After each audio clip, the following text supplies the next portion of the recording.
Okay, so good afternoon, everybody. I am Anto Budiarjo. Welcome to Monday Live. This is something that we do every Monday at 3 p.m. Eastern to figure out what the future is for smart buildings. The list of panelists are on mondaylive.org. Important comment here is the views expressed are personal and not of any company or organization. And let us use the Zoom tools as we all are experts by now. And a reminder that this deck, and in case you want to follow any of the links, is also on mondaylive.org. So this being a new month, January 2022, we are going to be talking about Division 2525, or what we call Division 2525 specification. More on that in a bit. And our agenda is just to chit-chat about what's going on and then talk about the specs and then see where that takes us. But before we do that, hand it over to Ken for some of his comments. Ken? Thank you very much. Happy New Year to everyone. Our issue is online. It's defining you in 2022. And I think this is a position we're all going to be in, is we're going to have to redefine ourselves, or at least define ourselves, and how we adapt, navigate, and embrace and connect virtually in 2022 will define you. And I actually also believe that doing nothing will also define you. So beware. The other one is, of course, we've got AHR coming up. There's a lot of discussion, a lot of things going on about it. No matter what happens, it's going to be an evolutionary event, and it's poised to change the industry no matter what happens, because it's flying in the face of what we've been doing and kind of mashing up the future. So be interesting to see how that all plays out. I think most of the people in Monday Live are involved in this event, and it'll be great to see how it all plays out. The other one I saw was from McKinsey, their 10 technical trends, which I think is interesting to take a look at. The thing that kind of always bothers me is when people talk about industries. Our industry is never identified as an industry. There is no such thing as the building automation industry, which kind of concerns me. It is a reasonable sized industry, but somehow it never seems to make the trends and those the mainstream, I guess, is what I'm struggling for. Another one, Bill Leiden provided this reach out and touch someone. So he's basically brought back the old thing from when they were trying to promote cell phones and stuff. And he talks about the trying to keep connected virtually, and sometimes the best way to do that is just to get back on the phone and talk face to face. Take the time that you would have in the hallway at an event and just actually make somebody a call. And I think that's pretty good advice. So I think that's good. The other key piece in that is I've known Bill since Johnson days back in the 70s. And he's always been a proponent and supporter of ISA. And I think ISA is a parallel resource that we all need to look at. In my early days, I spent a lot of time developing some of the first DDC systems. And because by definition, we had to do that with industrial controls, I basically touched and got involved with ISA. And their naming standards, pretty much all the stuff we've dealt with, they've dealt with in the past. So it's a great resource. And if you haven't taken a look at what they do, take a look. And it's linked to this article. Back to you, Anto. I think that's all I have to share. Thank you, Ken. John is having power and internet problems in Virginia, so he's unlikely to be with us, as we can see. So that's the slide that he put up. Not sure any of us can speak to that. Moving on to Mark. So since we're starting a whole new year for all of us, I thought I'd share some things of where the hell are we headed actually at the end of the day is. And so what I've posted here are 7 headlines, I think it's 7 headlines or information on from different industry sources of what they're saying the global market is going to be. And to your point, Ken Sinclair, building automation, in my opinion, is it hard to define it? Not from us who are in the industry, but they're calling, we call it, or the analysts call it everything but global smart buildings, intelligent building automation technologies, integrated building management systems market, building automation software market, smart buildings, so forth. As you can see, different names, some different numbers, but the common thing here is every single one of these, no matter how it's sliced and diced, is projecting nice increases and continued growth in the marketplace as a whole. Obviously, some people have numbers completely different than others, but as I said, anywhere from an 8% CAGR all the way up to 14%, so forth and so on, which again bodes well for our industry. So I'm kind of excited about this, that there's some consistency here, that in general, that nobody, to my knowledge, has come out and said, nope, they're pulling the thumb out of the dike and the water and the dam's going to break. So that's what I've got right there. Good upbeat start to the year, Mark. Thank you. Anno. Yeah, interesting report from Building Engines. If you guys remember, Building Engines was recently acquired by JLL. They do some interesting reporting in the operations side, building operations side. So in the theme of, what's happening for 2022 and continuing some of that. Really good report. It's a short one. If you get a chance, just download it. I think it's a freebie. So I've just cut and pasted some charts out of the one, which I thought was interesting. You can see over the left-hand side, most common tenant requests. This report was actually done in late Q3, Q4 of 2021 for predicting into 2022. So you can see on the left-hand side there, most common tenant requests, and there's an increase in health and safety protocols, not surprising. But number one is interesting, right? Is faster response to work orders, maintenance requests seems to be still a big topic as far as tenants are concerned. Middle one there, something I think I know Melissa has a lot of discussion about. How do we transfer knowledge from older, more experienced engineers to the younger folk? How do you better equip engineers into our space? So some interesting metrics there. The big one being knowledge transfer from seasoned engineers to juniors, the biggest there. And then I thought the second one, which was interesting, more reliance on mobile app technologies.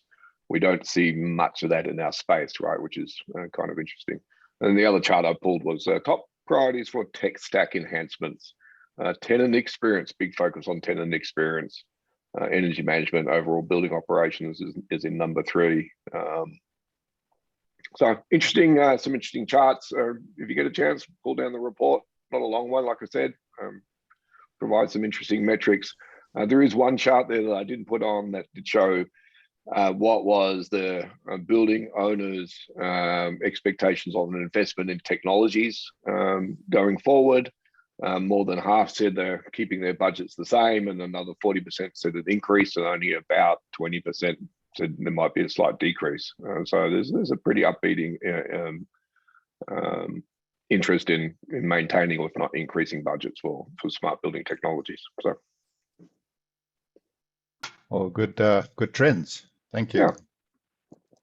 Yeah. I've been somewhat obsessed trying to figure out what's going to happen at the end of this month in 4 weeks. Obviously, looking at the case charts. Doesn't look good, but it's 4 weeks away, and I don't have any more to say other than that. Would love to get your thoughts on this and where we are.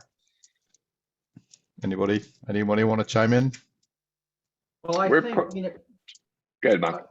all right, I was going to say, I think at the end of the day, like, for example, this week CES is going on, which I think we all know. And as of last week, they had several majors pull out of the show completely. And they have knocked off one of they killed the last day of the show. So they've shortened the show. And so whether or not this is going to be a preview of what is to happen, I don't know.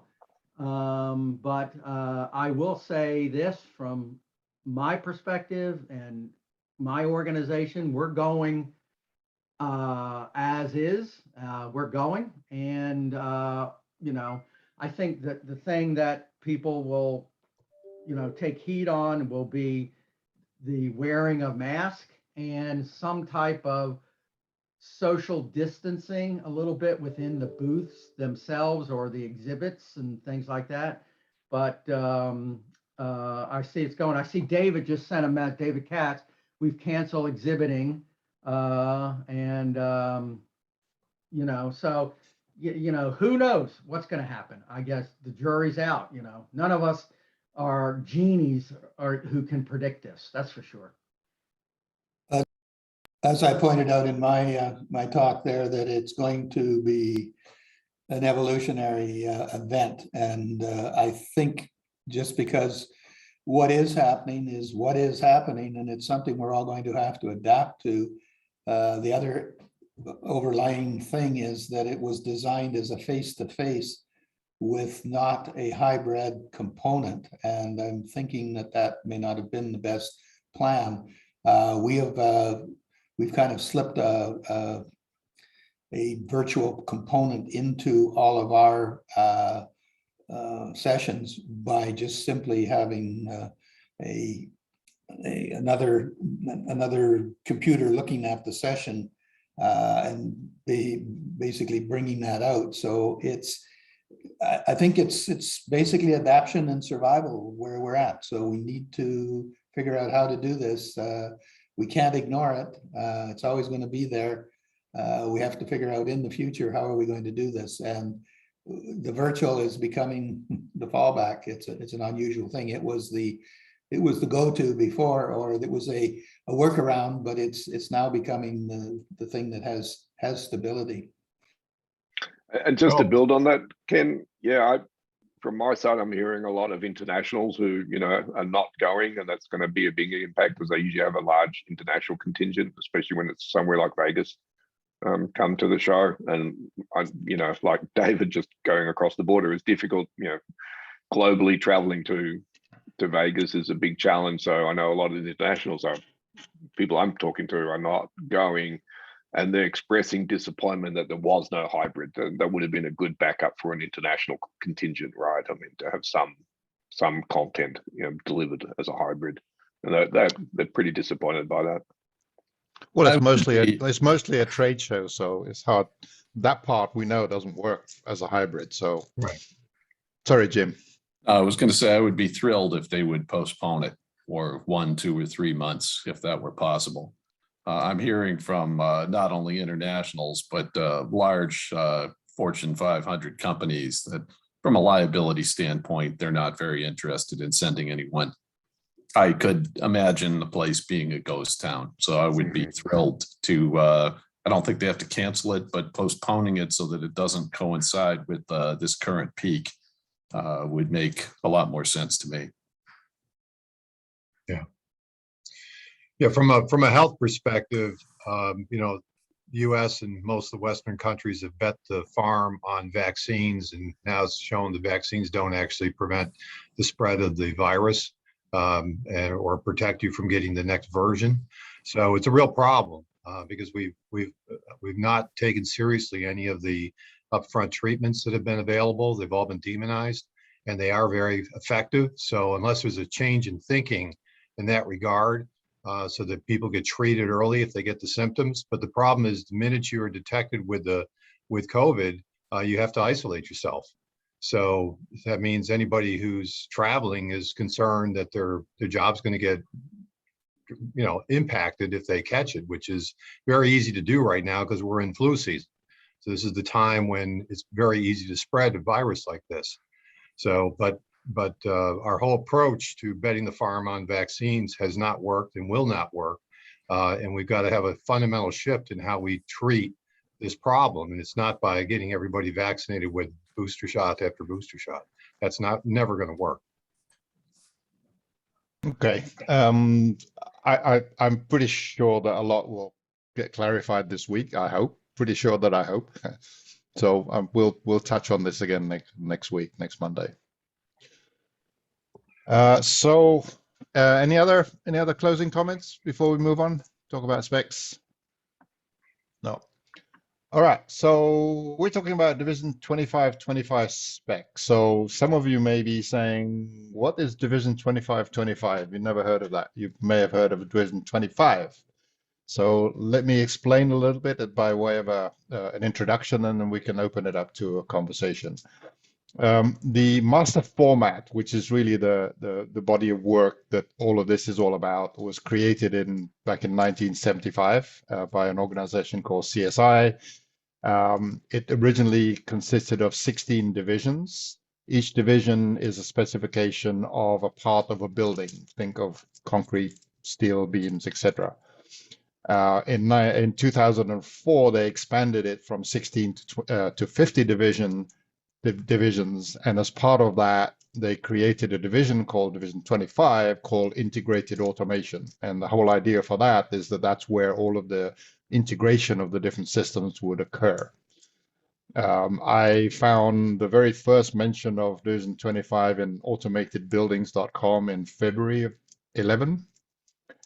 Thank you, our historian, by Jim Sinopoli, a guy who used to be very, very active in the Division 25 space.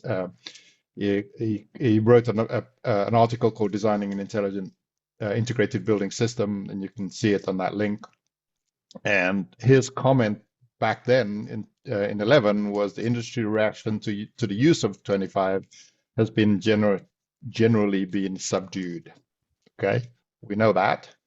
But he then went on to say this, which I think we need to dwell on for a little bit. This is actually in his article. He said, developing a good Division 25 is much more about following a format. It's about articulating client's requirement. That's your cue to jump up and down and be getting excited, Mark, about objectives and outcomes. Thank you. And at the same time, clearly conveying how the installer and contractor needs to installers and the contractors what needs to be developed, fabricated, installed, and constructed, as well as how it needs to be operated and supported. I'd love to get our thoughts on this, because this clearly says what hasn't been done with 25, right? Any thoughts? I think it's right on. I mean, it's fascinating to see this 10 years later, because when you look at the Smarter Stack, we've basically taken the words here and converted them into a graphical representation. Yeah. So this is really good. And what we did, as per Steve, we created this thing called the Smarter Stack 6 months ago, thereabouts. And then essentially what we decided to do, it came out of the trying to figure out how we create the spec, is that let's start with the Smarter Stack and let's create a specification. This is where the name 2525 came into play. We decided to call it Division 2525 because that's how the numbering system works in the MasterFormat mechanism. There's like three sets of 2 numbers. And then we basically said that there should be a 252500 for the interoperability of these systems that are these layers going all the way from purpose all the way to physical. And then we've given a number for each one. So 25, 25, 10 is the purpose, which lines up with the purpose of the stack. Operations, there's a layer for that, number 20, and then it goes all the way down to the physical. So there's 8 sections, and then there's a section specifically on cybersecurity that we numbered 25, 25, 90. So that's our approach. That's my last slide. Sort of open it up to comments. I can get rid of this slide if we're done with it. I think leave it for a few minutes, Anto, because I think there's a lot to soak in, obviously, in this slide. I think maybe just coming back to you know, the purpose of 25, 25. What are we trying to do? You know, what's the aim here?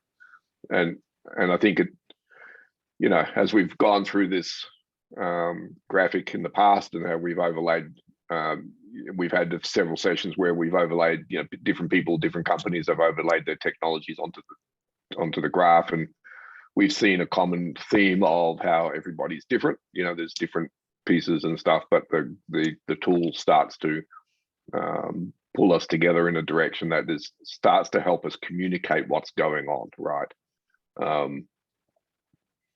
I think maybe to spend a little bit of time on, you know, who is this for? Who is going to use this document? Who's going to use these specifications? You know, one of the things I've been pretty vocal about over the last few years is the dearth of the consultant who's, for whatever reason, has, you know, dropped the ball in the whole smart building space. There's only a handful of them who are actually doing something significant. So, you know, part of what we're trying to do here, of course, is to help and empower the owners with tools and specifications and words that they can, you know, they can use. I think so. You know, it'd be interesting to get some people's thoughts on who do we think is going to have the most value out of these specifications. So, Arno, one question I have with all of this is, what if I'm a consultant who does write division or attempts to write good division 25, 25 specs? What's left over for them still to do if they incorporate all the stuff that we have here? So they're writing it a certain way right now. They're probably addressing some portions of what we're showing here in their own way, whether it's the best way or not.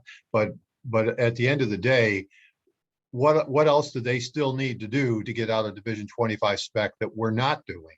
Because I don't think we've answered that question or attempted to answer that question.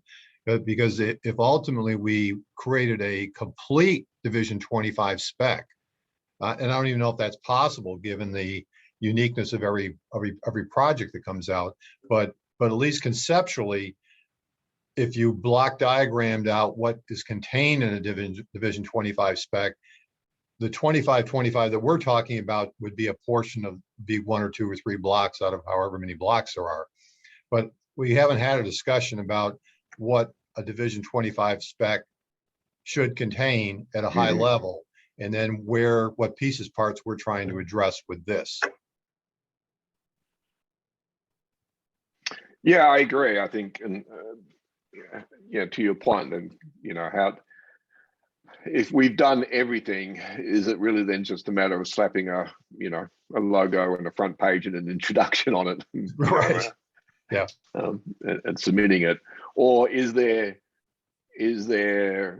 freedom of, you know, areas that are not required? If someone says, well, I don't need this or I don't need that, you know, which I guess part I'm struggling with is it's pretty encompassing. I don't know what would not be needed. You know, how could you exclude something? But I guess that depends on the purpose of what, to your point, what's the purpose of what you're trying to do, right? Where's your focus? What's the application that you're looking at? You know, if you're really only focused at the data piece, then the top sections are not relevant, possibly. One of the comments I heard, which I think is very encouraging, is that this all dovetails in well with the smart stack, and the smart stack may in fact be the best method of trying to present this complex piece of whatever. And that's always been the problem, is that you start reading at the beginning of it and you doze off before you ever get halfway through it. So if you can kind of have the pieces kind of broke out and then zone in on the pieces of the specification, it needs a management tool, and the stack may be that management tool. But just a thought. Yeah, I agree with that sentiment. I think what we've brought with this is a way to organize, and you're using the word manage, same kind of concept. And I think the concept here is that, to me, because I'm a integration and interoperability kind of focused person, to me the most important part of it is the fact that all of these layers, the design of Division 2525 basically says all of these layers should be interoperable with each other, and all of the components in the layers should be interoperable. All right. So if the resulting the 2525 that we create, let's say, has a digital application layer that somebody does not want because it's not what they want to in that particular building, they should be able to take that out and slot something else in there. Right. So to me, that's the way to think about this. It's the organization tool is not just organize things in a certain way, but to organize it in a way that can then be composable and change in accordance to the specific requirements of a particular project. In reality, I don't know how doable that is. I'd love to.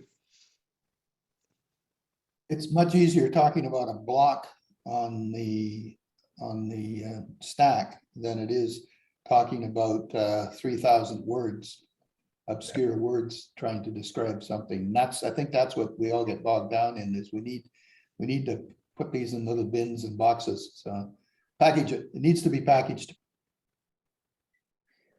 I wonder if that was one of the original challenges with 25, and the fact that it wasn't as widely adopted as it is, as we would hoped it to be. Because back to, I think, what you're talking about, Anto, was there any real management tool to really, it was just a whole bunch of stuff and you add it together and you hope for the best. But there was nothing that said, okay, here's how it all comes together. Here's the jigsaw puzzle. Does anybody have an original outline or document from CSI that describes Division 25? It's been years since I looked at anything. In that article that Jim Sinopoli wrote in 2011, there's actually a section of that has actually got the list of all of the 25 subsections. Okay. Obviously without 2525 background. Another problem. To pick up for a second on Bill Leiden's comment in the chat, he mentions audience and questions whether we really need to educate owners when it's really consulting engineers that are supposed to be working as the owner's advocate to solve the problem.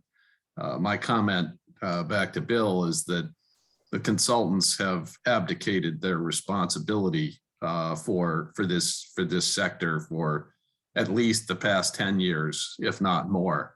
And there's such a minority of consultants that are even capable of having this conversation with us that, largely I see these integrated systems being driven by the large owners, and using the Smarter Stack as an approach to educate those owners who are fundamentally the customers anyways, just disaggregates the do nothing consulting engineers at this point. Well, I've had an email exchange earlier with somebody about this, and I mentioned the fact that what we're doing, what we're working on here with Division 2525, our aim, just like we did with the Smarter Stack, is to put it into the open source, to put it into the public domain through basically making it open source, right? And which then implies that an engineer should be able to just download it and say, go and do this. Right. In other words, just copy it and use it as it is. And this person was saying that's what they're going to do. And I was kind of wondering, is that a good thing or is that a bad thing? Not to belittle consultants, but that's a typical thing that they do. It's just, but typically the source doesn't come from a public domain thing. It comes from Ah. either of I see what you're saying. Just So your that- point is that as opposed to pulling it from a recognized library, you know, Just the to add a war story to that back from the old days, it is when I came into this industry, we're trying to how to specify DDC from moving from pneumatics. And we came up with the client comfort system manual, and that was developed by the owner. And we basically pulled the controls out, handled it as a prime cost sum in the contract. And then we went for a request for proposal. At the time, the systems were purchased, because the other problem with all of this is the technology is moving so fast that when you specify stuff, you're 2 or 3 years out of sync. So you specified stuff that doesn't exist and is obsolete. So the whole idea is to come up with the best proposal of the best technology, but to have some core mandatory requirements. And that was driven by the owner, and the consultants were forced to use that document. It was an online document, so sort of the same whole idea done in the mid-60s. That's how we basically opened up DDC in Western Canada. That was the thing that actually changed the whole, because it was so fragmented. And we said, we want these kind of systems, we want operator control languages, we want this, we want that. These are the mandatory requirements. So I think, yes, back to Jim Lee's comment is, yes, it's driven by the educated owner, and they basically have to hold the consultant's feet to the fire. I was one of those consultants, but I was also the guy lighting the fire under some other's feet. Dan just put in an interesting comment. Division 25, having an open Division 25 is a good idea, but dangerous tool. Well, his comment is the fact that the area is very complex, right? And it risks, and I think this is the challenge, is the risk is that it's so complex that someone takes it, doesn't read it, doesn't understand it, just sticks a label on it, goes, this is what I want, without, have we done a disservice,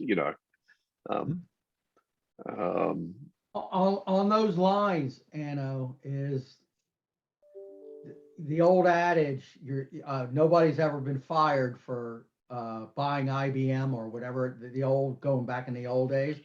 Is that the same today? The industry has changed, the technology has changed. I think we can all agree to that. And that, however, is that the consulting engineers, while they try, I think, and I'm going to be, they try to keep up with the latest and the greatest, they're not, or they don't, either one. And again, for not some of them, they don't care. Others, it's not for lack of trying. In that, all right, I'm just going to put this same spec in over and over and over again, which was influenced by said manufacturer 5, 6, 7 years ago. And I think that is a barrier. That's a challenge that if we had this, we still will have to overcome, regardless. I think, just to go in a different direction slightly, coming back to the open community, open source model, one of the pluses of that model is always that there's a lot more freedom to change on that, right? You're going to get a lot more input, usually good, some bad in that model as well. But community driven specs they start out noble, but they tend to become bland over time. Bland in a good way? Bland because it just works, or bland because there's too much confusion? It's too complex, right? And then so, yeah, to Brian's point, just remove stuff which is too complex, which might be critical in the process. And you tend to get a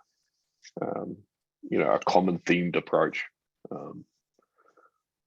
But that's probably a future problem.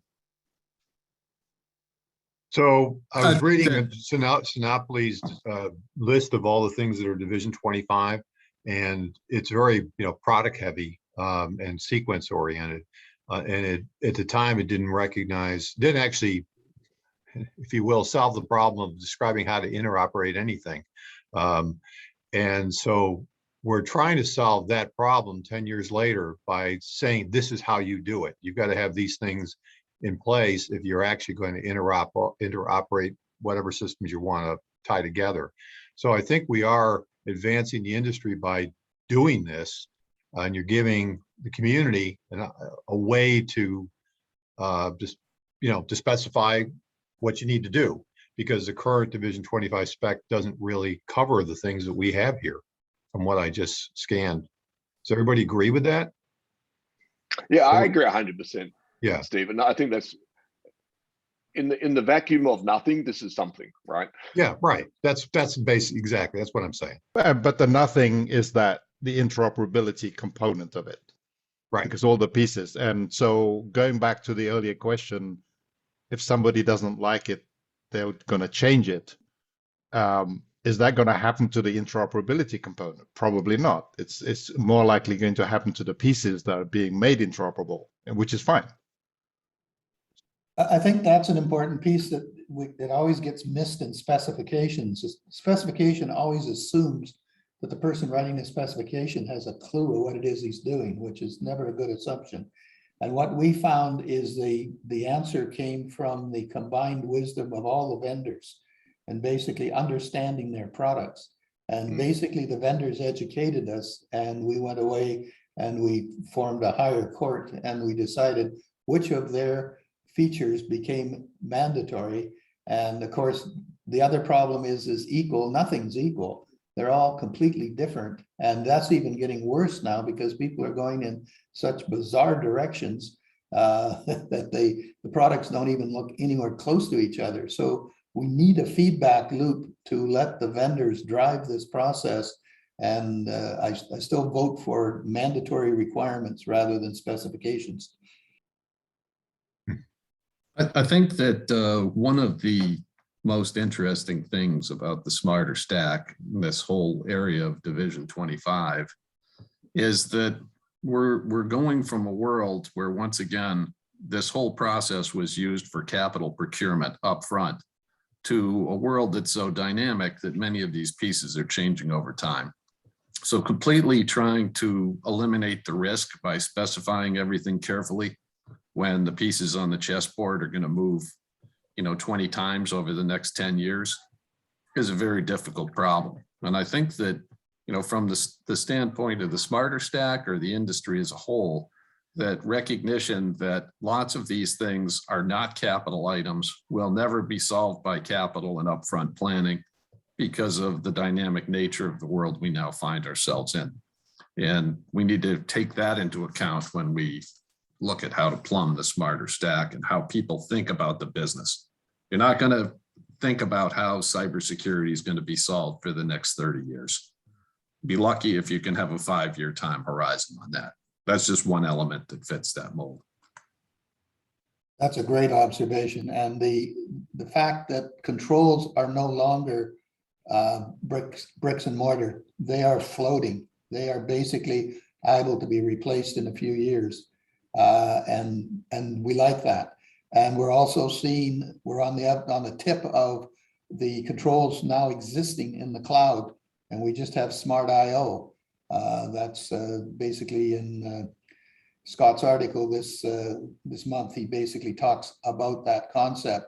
It'll evolve in the smaller buildings first and move into the larger buildings. But the whole idea of the controls not even existing in the building is starting to raise some confusion as well. The point that Jim raised is, in a way, saying that 2525 enables flexibility for the operational phase, right? Because of the interoperability nature of it, then different parts, different applications, or different data sets, or different ways of, all the up and down the stack is enabled by having an interoperability specification, which is really what 2525 is. Is that a sort of an easier way of actually explaining this and positioning it? You have to You have like to it. buy it the way you buy IT, because that's what it is. It's way you buy IT, because that's what it is. It's IT stuff and if the chief information officer is in charge of setting out the programs to purchase that, it probably needs to be part of that rather than part of the building. Right. And in IT, there are very clear, in most areas, very clear interoperability mechanisms that people use, right? An Ethernet cable is an Ethernet cable, regardless where it comes from, right? So that enables the IT department to morph over time, right, in their domain, in their issues. And this is the equivalent for OT systems. Does that work? The IT department does not fall into the spec. IT department does not fall into the spec. Yes. Why do we fall into the CSI spec? I think that tension is exactly what we're examining here, Ken, and I think your analogy is great. But maybe what we're saying here is that we need to educate the IT department on the Division 25 spec because they're our customer. So that raises the question, interestingly enough, should we be calling it Division 25? I mean, to me, the terminology Division 25 is a very strong connection to, not IT in some context. True, Anno, but maybe that's a way that we create a bridge from the past to the present. Sure, I can buy that. Yeah. Again, in the old days, that was the only way we could rip that out, was to basically take it right out of the construction contract. We would basically handle it as a prime cost, and we would carry it. The contractor, the general contractor, had to carry it $500,000, $1 million as a prime cost sum. And then we decided how that prime cost sum was spent in the end. That was 30 years ago. David just mentioned something on the chat. Much of the interoperability is using fiber and other communications. I think when we talk about interoperability here, it's really about system interoperability. So I'm not sure that this is a network thing. It's not about interoperability of wireless standards or anything. Does that need to be highlighted? There is a digital physical interface section. Well, there's yes, there is an element of that, but most of the interoperability that we're trying to encourage is between different applications and between different types of, or is that? Oh, I think you as an Anto might have a little bit of a biased focus because that's where you are. But Right. To David's point, there are a whole bunch of people who live in the digital physical world and will like to look at this thing from a perspective of, how does fiber and 5G and LoRa and other technologies come into this equation, right? Yeah. And I think that's an area for them to if I'm a fiber guy or if I'm a 5G or a LoRa guy, then I'd like to have an influence on the digital physical space. Isn't there a division specifically for that, for networking? I thought there was. There is, but I mean, as it relates to MSI type work, right? Mm-hmm. So those sections again are very generic, right? I think some of this is also predicated on the owner of the value, right? I mean, if we look at the fundamental reasons for doing any of this, there are a series of applications that add value to businesses.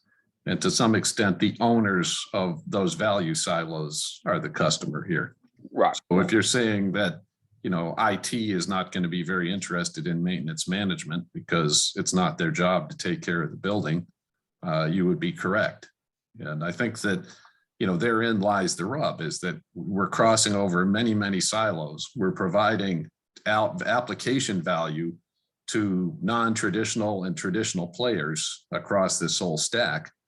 And those value owners are the ones that should be paying for this. And if we did an overlay, in fact, of, who gets value from what as another slide in the stack, it might be interesting, because that might be a way to break out and look at who should pay and who should care. I do want to circle back to a comment that Brad made in the comments too earlier. Yeah. Too, Yeah, I was going to go which I back. thought was interesting about Yeah. you're going to open if this is open source, then there needs to be a license attached, and then there has to be what is that license, and how do you do updates, and do I do updates? Approach. Not sure we talked about that. This was discussed a little bit in a coalition meeting, the Coalition for Smarter Buildings, and our last meeting in DC back in whenever it was. We discussed this, and the conceptual idea that we had was that the specs, once finished, would be made available for anybody to use as is, with probably a Creative Commons license, yet the specifics TBD. But then somebody can come as part of the coalition or part of this group to make changes and be able to do that, to make changes to the specification that will then spin off either a fork or a different versions of it. It's a little bit unstructured right now, but that was kind of the ideas that was discussed so far. Not complete. But Just yeah, another comment or another direction, another segue is the bulk of this work, in my mind, is being done not as part of new construction. It's being done as part of retrofit construction and upgrading and basically making the building smart, and the clumsiness of 25.5 is 25.25 is just too awesome for IT people and everybody that they need. So they basically build their own streamlined version. And what they do is they cherry pick information from this specification to make their own, because they're not doing a construction specification. So I think there's a strong, in my mind, there's a strong requirement to have something that is very portable, open source. The open source is never open. It's always basically got somebody's slant on it. So that's another problem, I think. It usually has a predominant person's slant on it, right? Because how open source works is one guy does all the work and then everyone else does a little bit. Right. Well, how does Haystack work in that regard? Because people use Haystack technology all the time, and I don't believe any of it's an open source, is it? It's just a community of people sharing, contributing to it. Well, it is effectively open source. I mean, it is open source. The Yeah, Haystack. but are there any licensing requirements around it? In terms of using Haystack, I don't believe Yeah, so. right. No. Yeah, so what's to stop us from following that model here? Nothing. I think that is the model to follow. But Okay. but you need a bit of control around it. You can't just say, here you go, especially on something like a specification that has, very specific purpose. I think you have to have some mechanism so that people know that when somebody says I'm using an open source specification, then there is some validity and sort of credibility to that specs rather than.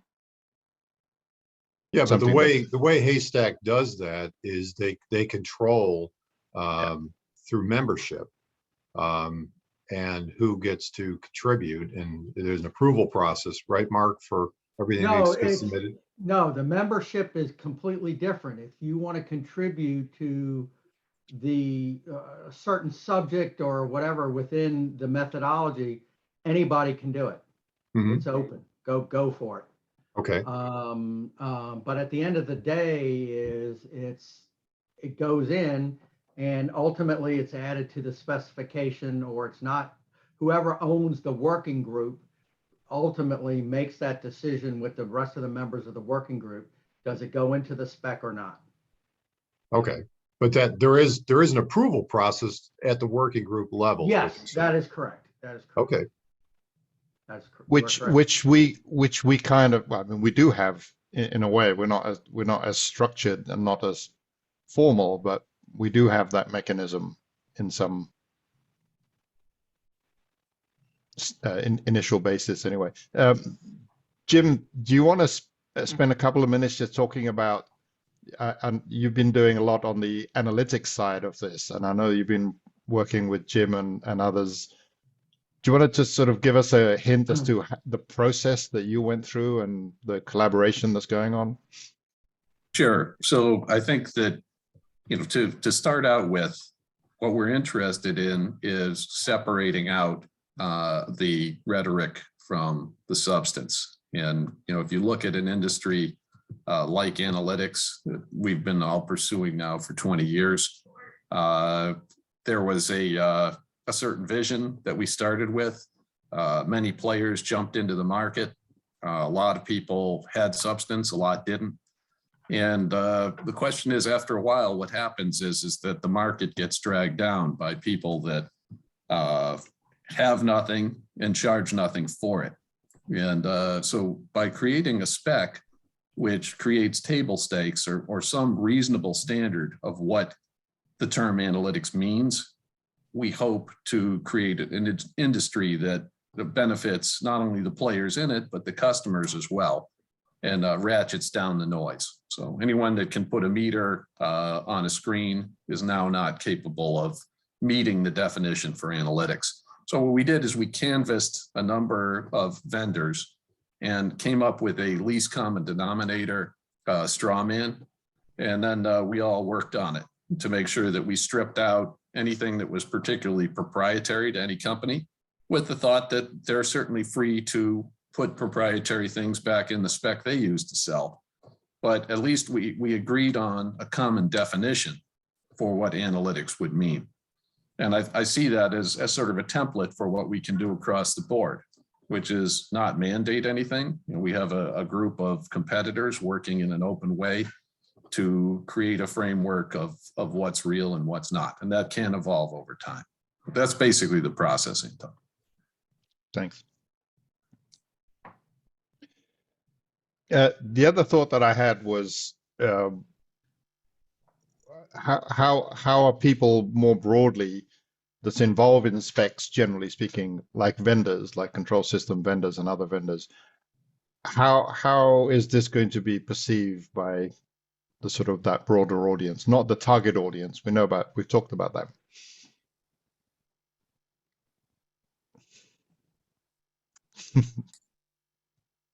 The usual reaction. Sorry. No, you go. Go ahead. I was going to say the usual reaction is to ignore it until it becomes a thorn, right? Right. That's and I think you'll see the more disruptive ones, the more aggressive ones, try to embrace it in some way, shape, or form. And to the comment that was made earlier, they'll shape it to help fit their particular offerings and solutions and services, but they will take it and use it.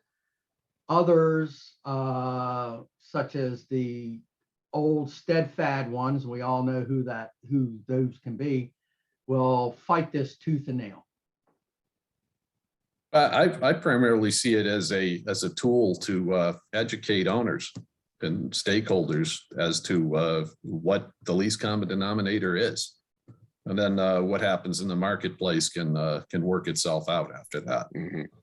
But it's a way of demystifying the complexity and forming the rules to the game. I look at it as if it's equivalent to a sport, right? I mean, somebody came up with the rules of basketball, football at a certain point, and there was general agreement on what those rules were. And then people still excel in that sport by, creating different capabilities. And I think that's what we're doing, is agreeing to what the rules of the game are. And I think to your point, we've mentioned the owner operators here in several different references, is that I think if we look at them, they've become much more educated than they were 5 years ago, 10 years ago. They're much more, in my opinion, much more involved in this whole process. To echo what you're saying, Jim, I totally agree, couldn't agree more, that if this is an ideal opportunity to educate and possibly influence the owner operator, who then will direct the engineering group of their choice to say, this is how I want it, you come back to me. Boom. Specifically, maybe specifically the IT departments of those owner It could be organizations. the IT department, it could be the combination of the FM department, the IT, whatever. It's, to me, it's not going to just be one department. It's, to me, it's this convergence and combination thereof. I think the value we could add as a group is we could create these mandatory requirements of the pieces of the stack and leave it open, not say how you have to do it. It's just that you have to do this. Let them determine how they do that, or let them present a case back as to how they meet the mandatory requirements. Kenneth, Good comment, Kenneth.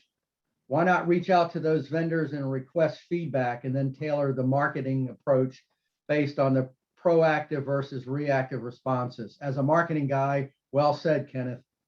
Sorry. Yeah. Well, that's a great segue to me saying a couple of things.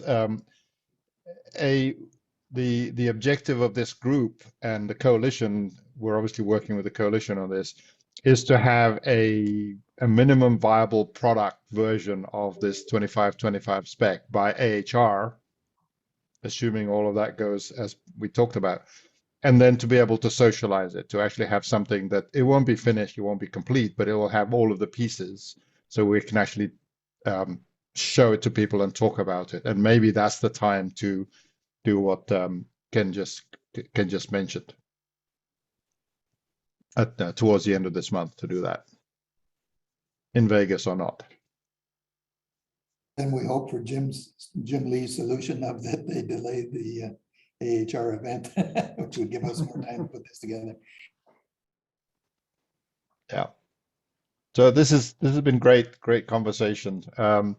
Any sort of we're going to spend 3 more shows at least this month talking about this, and we'll go into a little bit more depth into some of the work, such as analytics and cybersecurity. That's been a lot has been done, and interoperability and other stuff. Anybody want to sort of wrap this up and where we are? Could I challenge some folks to write some mandatory requirements for cybersecurity, analytics, interoperability? Those would be great. They're tough words to write, but I think if you could start writing 15 words, they would create some great discussions. Yeah, and I think that's a good point, Ken. And it doesn't have to be, whole written out, just bullet points. What are the key points that we're trying to aim at? Sometimes we, try to overwrite things, and it'd be good to start with, just what are the key points that we're trying to hit? Doesn't have to be complex. Yeah. Iterative, and just cycle through and learn stuff. And that I think this is, to me, the most sort of rewarding part of this project, all the way from the Smarter Stack, is that we're doing this. We're discussing it in Monday Live and getting feedback, and it changes. So we really want input from everybody on this, and this is why we're spending the whole month on this. So don't be shy. Please reach out to us either on chat, as you've done great today, but also by email and other means as you see fit. Yeah, I was really encouraged by all the feedback today. I thought that was good. It was fantastic. Yep. It's great. I think also if we can kind of keep this at a stack level before we all, because as soon as you go into that spec, you just get lost in the weeds. I've been there so many times, and because somebody's fighting about whether the word says this because it excludes their product, and all that crap comes up. But really what we have to do is we just have to come up with the mandatory stack words. Yeah, that's Jim's words, the lowest common denominator that actually works, especially in making sure the building continues to operate efficiently over time. All right, so let's bring this to a wrap. Thank you very much. This has been great conversation. Thank you for all the comments on the chat. We'll put up a video of this on YouTube by the morning, and we'll continue the conversation next week. So with that, have a great week, everybody, and see you next week. Bye-bye. Thanks So, guys, very much. Bye-bye. Bye. Bye.